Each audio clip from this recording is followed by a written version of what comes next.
Hello and welcome everyone. Balik lagi bareng gue Iqbal, berbagi tips dan trik menarik seputar dunia teknologi informasi setiap hari. Let's go. Oke, kali ini kita bahas ini laptop MSI GT70. Yang pertama kelihatan tentu bodinya bongsor ya. Dan sebelum kita lanjut ke pembahasan-pembahasan yang lebih panjang, teman-teman bisa lihat ini modul kipas dan fan-nya. Zaman dulu sebongsor ini, dan dengan menggunakan single fan aja, bayangin single fan aja. Nah, jika teman-teman mau lihat jeroannya, coba sini. Kayak laptop ini dipersenjatai dengan, nah ini Nvidia GeForce GTX 780M.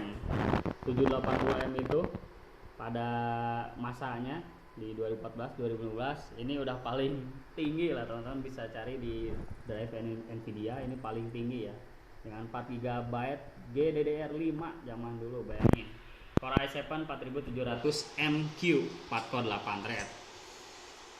Ngomongin soal desainnya, ini di bagian dalam ya teman-teman, kita lihat keyboard by SteelSeries keyboard. Oke, sudah RGB dengan 3 tingkatan zona. Yang unik di sini teman-teman, coba ini ada tombol ataupun apa ya, seperti layar sentuh lah, cuman disentuh aja, nggak usah ditekan. Nah, seperti tombol kapasitif lah. Itu yang unik dari laptop ini, dengan grill speaker by Sound Blaster Cinema katanya. Walaupun si suara kipasnya berisik, tapi untungnya si suara dari speakernya lumayan keras lah, bahkan cukup keras ya. 2 speaker di depan dan 1 speaker di belakang, ada bagian subwoofernya, walaupun bassnya biasa-biasa aja sebenarnya. Sekarang kita review sambil jalanin game aja ya. By the way, kita di sini kita lagi coba mainin Need for Speed Heat ya, game di tahun 2019 apa 2020, teman-teman bisa komen aja di bawah ya. Yang intinya, apakah laptop di tahun 2014-2015 apakah masih sanggup mainin game-game di 5 tahun ke depan. Nah, ini kita kasih contoh aja langsung, Need for Speed Heat. Kalau menurut saya ini cukup berat ya game, karena untuk game balap kayaknya haram untuk kita dapat stuttering di dalam game ya. Intinya harus performanya harus lancar, harus stabil. Nah, kita buktikan dengan performa laptop mahal di zaman dulu itu kayak gimana ya. Kita mulai balapan aja sambil kita ngobrol-ngobrol yang lainnya. RAM di sini 16 GB, yang sayangnya masih DDR3, dual channel memory. Pasti susah nih kalau zaman sekarang kita cari RAM 8 GB untuk laptop SODIMM 1 keping 8 GB. Masih kurang. Kalau masih kurang, ini kita masih bisa tambah gilanya laptop ini sampai 4 slot SODIMM DDR3L. Harddisknya juga setelah kita bongkar ya, sebelumnya kita bongkar dulu ini laptop. Harddisknya ada di WD Black ya, jadi intinya kalau kita ambil laptop top notch atau yang paling mahal ya, kita dapat jeroan yang mahal juga, yang bagus.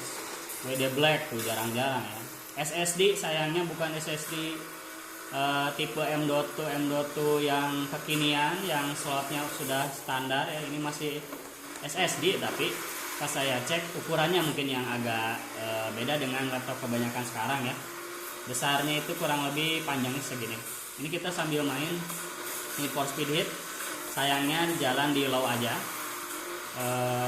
Yang penting kita dapat performa yang stabil lah ya, jangan ada stuttering. Dan ini kita masih buktikan sampai sejauh ini tanpa stuttering nih ya, luar biasa.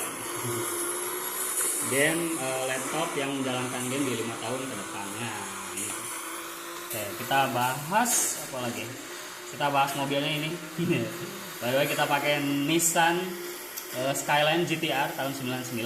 Ini for Speed Heat, buildannya kita nih ya. Kita lihat, masih bisa ngedrift, sip. Untuk performa speaker luar biasa keras saat kita main game. Jadi si suara bising kipasnya segala Tararik lah pokoknya, termasuk si performanya ya.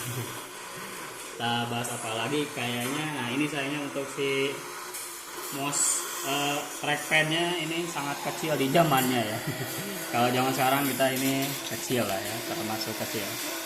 Ngomongin soal keyboardnya by Steel Series ini, saat main game nah udah nggak usah kita takut rusak lah, karena mungkin tidak akan rusak.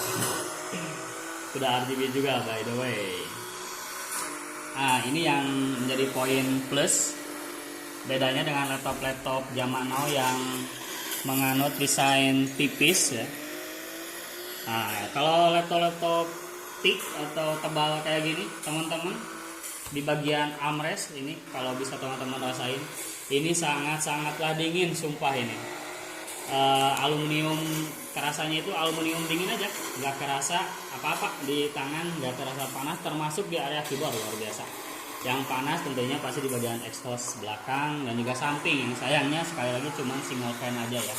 Jadi kita masuk juara 1 ya di gamenya. Sebegitu berisiknya ya, kita harus sambil ngobrol keras-keras juga.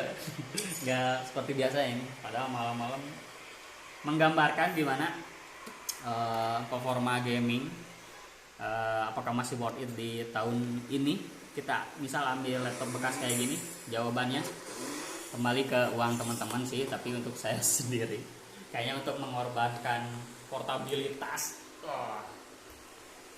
mengorbankan uang juga sedemikian, mungkin saya skip lah. GTX 780M 1500 CUDA cores kayaknya di skip aja lah. Sekarang udah kayaknya ini setaraan juga dengan 1050 Ti atau 1650 Ti ya.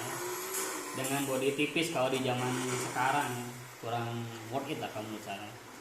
Tapi kenapa laptop ini ada dan kenapa laptop ini saya bahas sekarang? Tentunya nah ini sebuah masterpiece lah ya. Dari MSI, masterpiece ya dari MSI. Bahwasanya teknologi itu semakin kini semakin maju ya. Tidak hanya semakin cepat tapi semakin tipis juga, portabilitas semakin baik. Wah ini udah lumayan panas area sebelah sini. Sekian saja, kayak sepertinya sudah kita jelaskan semua.